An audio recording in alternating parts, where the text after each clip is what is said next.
he wanted to have meeting houses. He said they have to have a place to meet, not just preaching outside, but having a place to meet.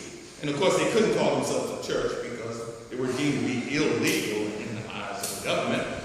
So, well, Reverend Davies had obtained 7 meeting houses. Yeah, well, he wanted the 8th meeting house. Reverend Davies, he was not a man that rested quite well. No, that's what I understand.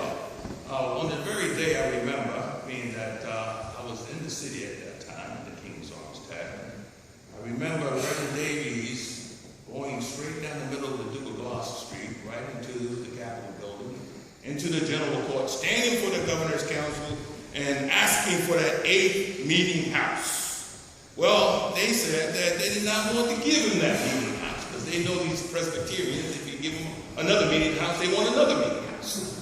So he accepted that and walked away, didn't he? Well, they actually put their best lawyer against him to make sure he doesn't get that meeting house. Lawyer versus preacher. Who won? Well, that lawyer was Lawyer Payne Randolph.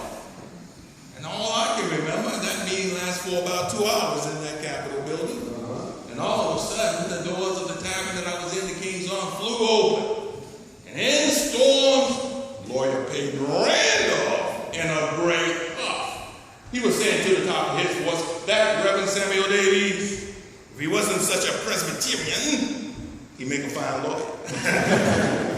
He got that meeting house and many more. Those meeting houses, Brother Carter, was a place of sanctuary for our souls. For our souls. It's a place that we could go and realize we were not just pieces of property like people would say in this society, but we were human beings, creations of God. And the Presbyterians will let you know that readily in this society. Amen. Presbyterians weren't the only one who spread that. Oh, no. Not long after that, before the Baptists started. 1750, here come these Baptists. I have to say it to you, Mr. Carter. I thought these Baptists were lunatics. I couldn't understand Baptists. Well, I heard some talk like that myself around the governor's council.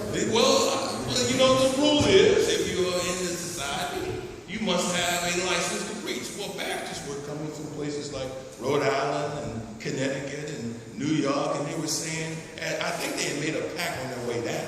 We're not going to get the license. We were not called the Church of England. We were called the